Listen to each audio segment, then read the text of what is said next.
This program is brought to you in part by the Eugenie and Joseph Jones Family Foundation, a local foundation proud to support education, the arts, and culture in the greater New Orleans area.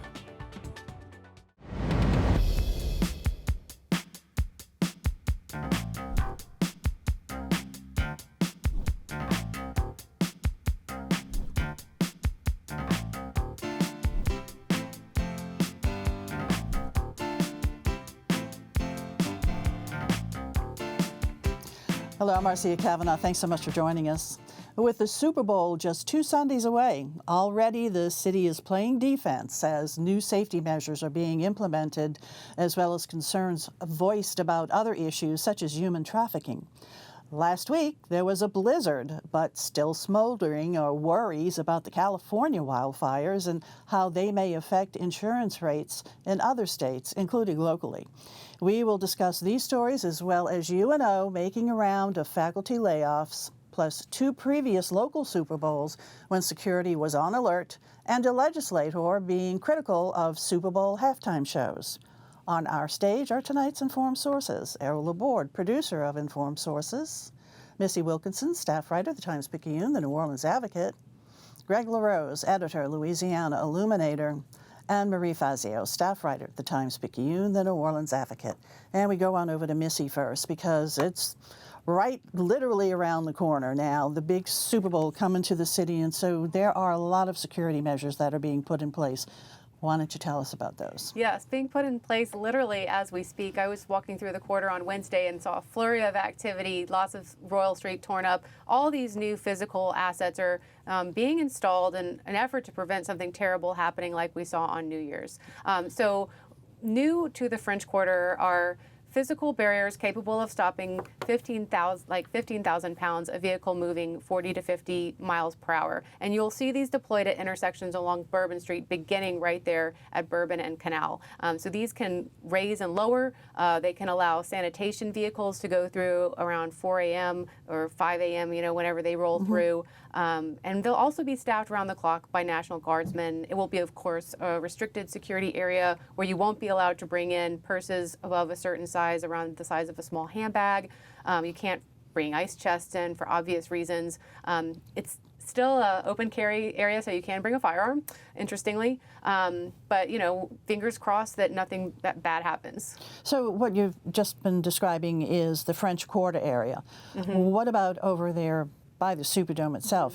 What kind of security over there? So the NFL security director has announced some additional change securities after security initiatives. There's going to be a hardened perimeter around the Super Bowl. You may have noticed that a lot of streets are already closed right now around the Super Bowl. There will be checkpoints to enter. You will not be allowed to bring a firearm in the Super Bowl, and those will be manned by a mixture of private security and law enforcement.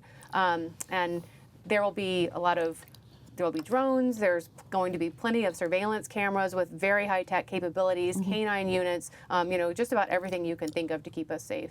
Missy, who's paying for all this? So it's a mixture of funds. We did get additional funding because we had that enhanced SEER rating and also the emergency declaration. So some of it is coming from that. Some of it is NFL. I honestly don't know all the sources, but those are some of them. And so around the Superdome for the Super Bowl, that's sort of the NFL's purview, is it? Yeah, that is more like their purview. The NFL coordinator is the one over that. Yeah.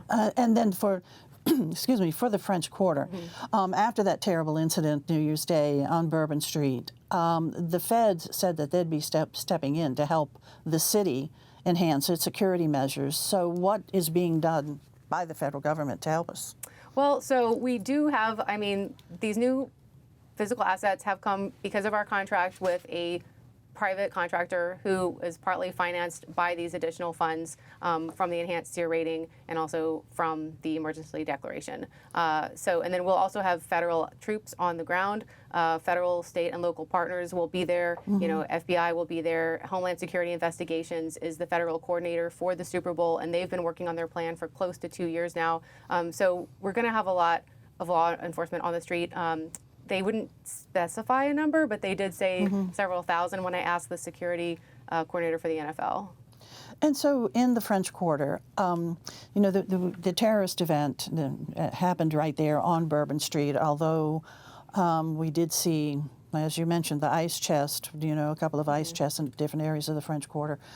So what streets are being impacted? What is going to be sort of closed off and within that high security zone? Give us an outline of that. So the areas that are going to be contained within these physical wedges and like gates that raise and lower that are extremely heavy are basically the entertainment strip of Bourbon Street and one block either way. So Royal Street to Dauphine Street, those are going to be the most restricted areas where if you're going in there, your bag will be subject to search and it has to be smaller than a certain size. That's going to be the most impacted area, but there will be a perimeter all around the French Quarter.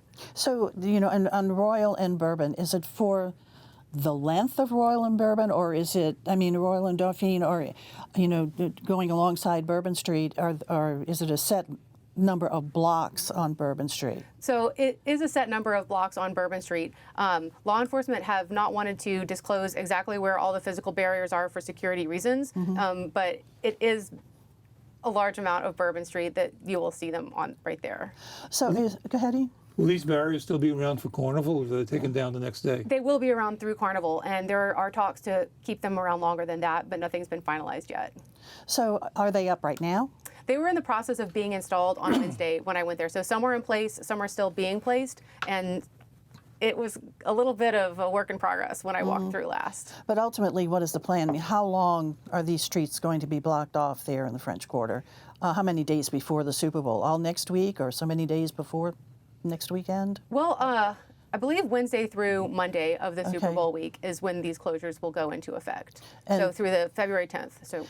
So no traffic at all during that time. Right, and if you want to go in the French Quarter, you have to be like a ticket holder, or you have to live there or work there, and you have to be able to show that at checkpoints. And then, of course, there are a lot of businesses, in that area, certainly up and down Bourbon Street, that's for sure. Yeah. And their vendors are going to have to get to them.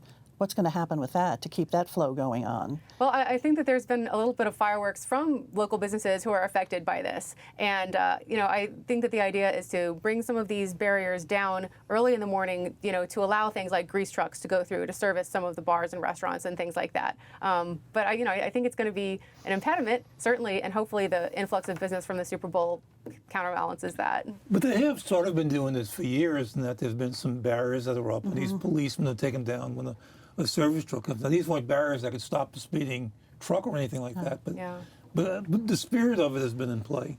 Yeah, it's not new to have difficulty navigating the French Quarter during large events. That's definitely not new.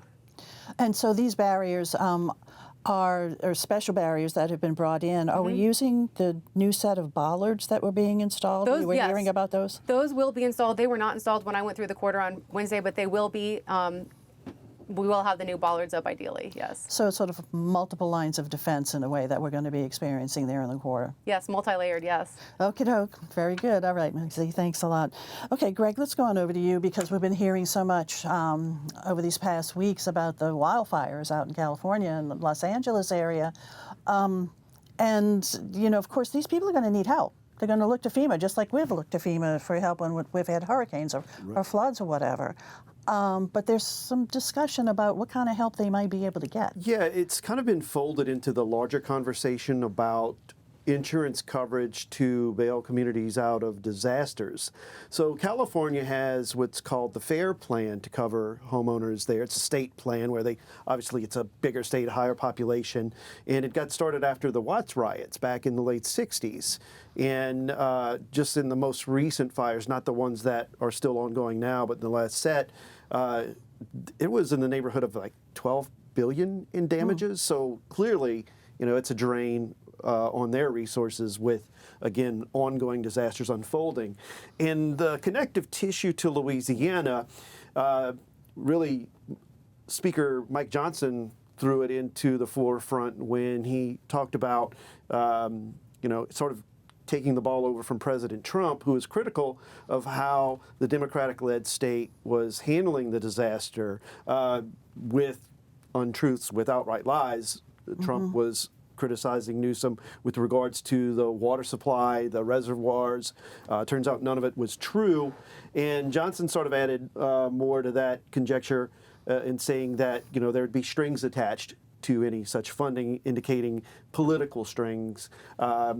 Republicans have since come out and said that, well, all federal fundings has strings attached. This is nothing new, but certainly with where the president and the speaker were taking this, it seemed like it became more of a political issue than the business issue of providing insurance, which here in Louisiana, obviously, flood insurance is basically unaffordable through the National Flood Insurance Program. Well, that whole issue certainly has us paying attention because we do rely on FEMA and federal disaster relief to a large extent. So that's why this discussion about maybe changing the rules somewhat, or even just reshaping or doing away with the FEMA and coming up with something else, which has also been in the discussion, gets our ears kind of perked up. Right, and the president threw out the idea of getting rid of FEMA altogether. And I think if you were to ask local officials, especially at like the parish and city level, I think they'd be somewhat resistant to that, but they could probably point out weaknesses in the system. I hear most of all complaints about HUD's involvement in the housing aspect post-disaster to help people be whole again. The money's out there, it just never gets there, and often it's not enough. So the president has dialed back and basically said, let's pull a task force together and let the state and local leaders come in and say what the new FEMA or a FEMA 2.0 should be. And keeping in mind the National Flood Insurance Program is under FEMA. So in a sense, I think we're kind of arriving at kind of a best case scenario if indeed they can look and build upon the advice of local emergency preparedness directors. And what about insurance, homeowners insurance? And this is just sort of the whole universal look at it, but we often hear what happens in Florida is going to be also impacting our homeowners insurance rates. Are these LA fires going to impact us at all? I think you're hearing more talk of, rather than say a national flood insurance program, a national disaster insurance program. How feasible that is, that's going to be, someone far smarter than me to figure out if that's doing, because obviously you're talking about even more and more risk, but spread across a broader portion, because it could be wildfires, hurricanes, earthquakes, tornadoes. Every part of our country basically is susceptible. Flooding, of course. The question is, can you convince those that rely on the private sector to pay for this? Because those of us who would have a private homeowners insurance policy have a little bit tacked on to that policy to help pay for the government-sponsored ones. And I don't know if the appetite's there among everyone else to pay for people who choose or have to. And I think it's important that are people that have to live in risky areas. Homeowners insurance certainly still sort of top of mind for all of us here, because we just keep seeing our premiums increase, et cetera. And since the storms also getting maybe more frequent and just more severe, definitely. But there was a little bit of relief for Louisiana citizens and also for every other insurance holder. Yeah, mainly for the private sector. So that added fee I talked about, Commissioner Tim Temple, thank you. Tim Temple decided to end an additional fee, a 1.3% charge added to each policy that helps fund citizens, our last resort government-backed property insurer. That comes off of bills, but it's not going to be very much because, as you just mentioned, premium costs keep increasing. So it's, thank you, but yeah, it's still not coming down to where I think everyone would like to see it come down. People think of FEMA as we do in Louisiana, just in terms of how much money can we get from them and how quickly. But, part of the reason, it was started in the Jimmy Carter administration when they had some hurricanes on the East Coast, and they realized they didn't have much coordination between the states. And like the FEM stands for Federal Emergency Management, they're supposed to coordinate. And so, but people don't talk about that part, but to not have that arm out there coordinating it from state to state in terms of evacuation plans, but there's more to FEMA than just the money. Well, it's now a profession. Like, you can go and get a degree, and I think a master's level degree at Tulane, specifically in disaster response emergency preparedness. If you were to go back before Katrina, these were people that largely came over from other aspects of municipal or state government. Maybe they were first responder administrators, or at some level where, they weren't, there was no network established. And I guess if there's a silver lining in all of the disasters we've seen, not just here in Louisiana, but around the country, now you have experts experts that are filling these positions, and now kind of like they can do this in their sleep. They don't want to and hope they don't have to, but yeah, they, I think, have figured out the network and FEMA's role. You sort of see them parachute in and ensure, okay, everybody's together, we're good, you guys are going to run the show, here's the money, make sure you spend it right. Okay, we shall see where it all goes, but meanwhile, we have to tackle our homeowner insurance bills, which are still going up. All right, thanks a lot, Greg. Over to you, Marie, right now, because more bad news coming out of UNO, which is a UNO alum, and I know they're around this table. We all are, to some degree, yeah. It's just really painful to see what's going on over at that university. It is, and this week was just the latest. Earlier this week, about 30 staff members were laid off from a few different departments, some student advisors, international education. But again, that was just the latest cost-cutting measure that the university has taken. They're facing about a $10 million budget deficit. They've done furloughs for staff. About half of staff members will be affected by those, beginning this week, actually. Earlier this year, they cut administrators. They consolidated the university's 5 colleges into 2. They decommissioned a building, Milneberg Hall. So all of these actions are to trim their budget. Financially, they are at a moment of crisis and have been for some time. Enrollment has been, if you look at the chart, it's been a steady decline since Hurricane Katrina. They had about 6,000 students, undergraduate and graduate, this fall.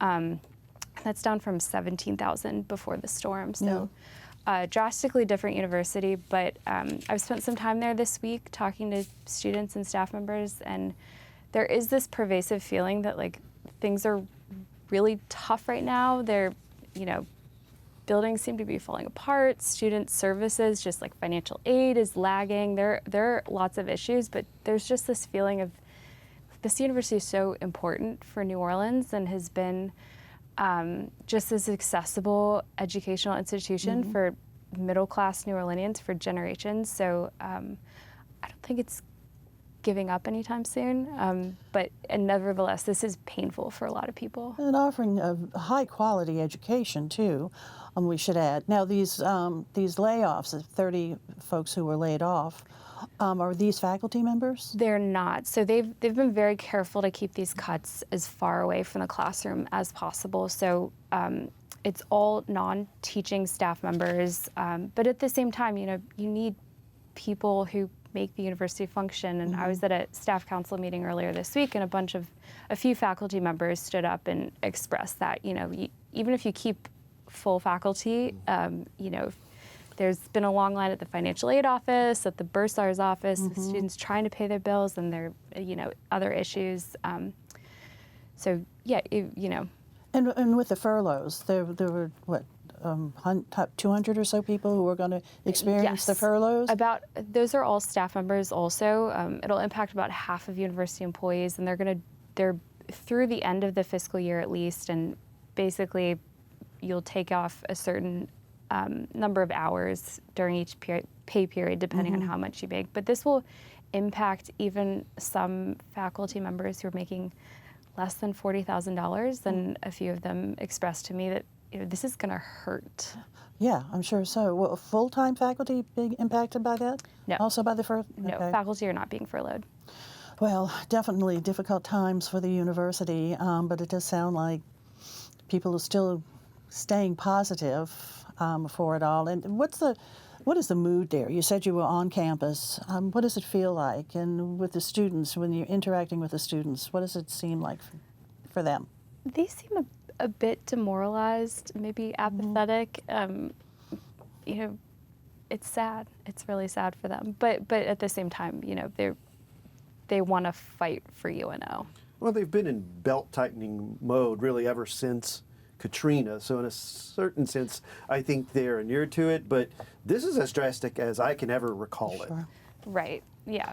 And it can't be much of an incentive for somebody in high school trying to figure out where they want to go to college and to say, well, UNO might not be around. I mean, Well, also, the campus itself is being impacted. You said that some buildings are closed, like you said Milneberg Hall, but Yes. also the Liberal Arts Building? That is the Liberal Arts Building. That is Milneberg Or Hall? where several of the programs were housed. And of course, those programs are continuing just in different places. Okay. Yes. Maybe we're thinking about two different buildings. And, I date from like the dinosaur days for UNO in the very, very early days. That's for sure. UNO. It was LS UNO. Yeah. Graduated from there. Okay, thanks a lot, Marie. We just wish the best for UNO because it really is so important to this community. All right, E, over to you. We have had to deal with security for Super Bowls in the city in the past.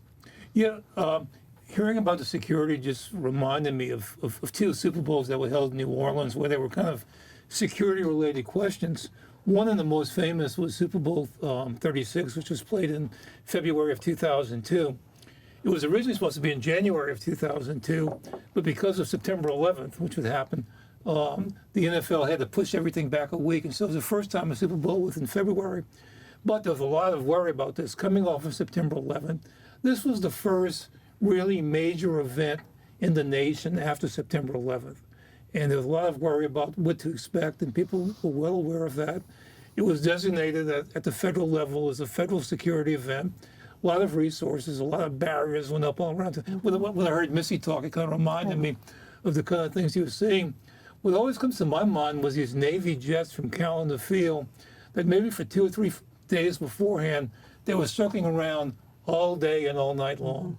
They had to pass, now they change their elevation. They come up high, come down low. But they were jets, and so if you had bad thoughts and you thought those jets, that might scare you away. But that was really ongoing, and there was a lot of tension for that game. The game was between the Rams, who at the time were in St. Louis. They had a stadium issue in Los Angeles, so they were in St. Louis, and the New England Patriots. And the Rams were the heavy favorites. And what was amazing is that in the last minute, the New England rallied and they had a winning field goal and they won. The quarterback was a young quarterback named Tom Brady. That was the first big win for New England, which would go on to win 6 more. But so many people made out of the idea that here you had, this favorite. I mean, the Rams who were cast as the bad guys, and the Patriots won. The Patriots overcame adversity and they rallied. And the owner of the Patriots made a big thing out of that. You see, you could believe. And the halftime show was U2, which is Irish, but supposedly Bono was the leader. When he left, he opened his jacket and he had a big American flag there. Yeah. And so there really was an outpouring of patriotism for that Super Bowl. The other one was Super Bowl 47, which was played in 2013. There was no fear going to the Super Bowl, but something bad happened during the game, and that was during the third quarter when the electricity suddenly went out. It just went dark, right? And people were really worried, and there were a lot of people who crossed their minds, some of the players, is this a terrorist attack? Is something about to happen? As it turns out, it was just an electrical system breakdown. They fixed it in about a half hour. But I'm told, the people in the press box who were getting information, they weren't too worried about it. They knew something was being fixed. But as someone at home watching on TV, I think what the nation saw was the TV coverage, and the color guy, Jim Nance, was going crazy. Mm-hmm. He was raising questions. This could be a valid Super Bowl. They'd have to cancel it. Can we have Super Bowls in the future? And he really just scared a lot of people. But ultimately, it came back. And the game was between the Ravens and San Francisco. Ravens won. It was also a close game. And the quarterback for the 49ers was Kevin Kaepernick, who was who some people thought may have had something to do with it. But anyway. All right, and so we have another Super Bowl on its way in just a week. So New Orleans keeps on hosting them. Okay, thanks a lot, Ian. But at least we know we're prepared for it. Yes, indeed, we are prepared for it. But there's some controversy about the halftime act of this Super Bowl. Yeah, Senator Valerie Hodges, a Republican from Denham Springs, got about 15 or so of her colleagues. She says she could have gotten more, and wrote a letter to 2 of the organizers local of the Super Bowl, Greater New Orleans Sports Foundation and the Stadium Exposition District, which oversees the property, and basically said that, you'd better have a family-friendly halftime performance. It's Kendrick Lamar this year, or else. But not really saying or else, but implying that, you know, all of that state money that comes down for the Superdome could be imperiled if there's anything offensive. She had problems with Rihanna a few years back, J-Lo before that. And I talked with Robert Vosbein, who's the chair of the stadium district, and you know, he was like, yeah, everything that, as far as I know, it's, you know, it's under the NFL's control. The Superdome district doesn't really have a say-so in what happens at halftime. And he sort of said, you know, I wish you would have come to us sooner when that could have been discussed. The Sports Foundation put out a statement saying, yeah, it's going to be family friendly, we'll be good, but it'll be interesting to see. I think what jumped out to me is the political side of it all. Vosbein works for Harvey Gulf International. His boss is Shane Guidry, who's a very close and generous supporter of the governor. Now, I don't want to imply that the governor has had a stake in this, but I think the governor was noticeably quiet about this Hodges matter. Kendrick Lamar will be performing at this Super Bowl next Sunday. All right. Waiting for his diss. Okay. All righty. Round table right now. Over to you, E. Okay. The after Katrina, during Katrina, actually, there was a group started called Women of the Storm, started by one of the great New Orleanians, Ann Milling, and they went to Washington. They lobbied for more money. Did a lot of work. Well, the Women of the Storm are still here. There's a different storm now, and that's coastal erosion. And Ann Milling has organized a forum in February, and people are invited to go and put on screen an email address if you want to attend. But they're trying to do what they can for the coastal erosion they did for the hurricane. So anyway. Okay, terrific. And they really did manage to do a lot after the hurricane, and our coast needs the help. Missy, over to you. Next week, I'll be looking at other kinds of crime around the Super Bowl, including human trafficking, counterfeit goods, illegal vending, all kinds of stuff. Okay, we'll be looking for that. Okay, over to you, Greg. The first lawsuit, actually the first criminal prosecution involving a Louisiana law that makes it illegal to administer and mail abortion pills is unfolding in West Baton Rouge Parish. It's against a mom there that allegedly provided the drugs to her minor daughter, and a doctor from New York who's kind of taken the forefront, or moved into the forefront with challenging such laws around the country. All right, thanks a lot. Marie, over to you real quick. NOLA Public Schools is still facing a pretty significant budget deficit. The worst estimates are around $50 million. And the city and the school district settled a lawsuit a couple months back that said the city would pay $20 million, which would really help them make up that gap. That money has not yet come through, and it's also unclear how big the gap actually is. That is a sizable gap. Yep. Okay, guys, thanks a lot for being here. Thank you all for joining us. We'll see you again next week for Informed Sources. Have a good evening.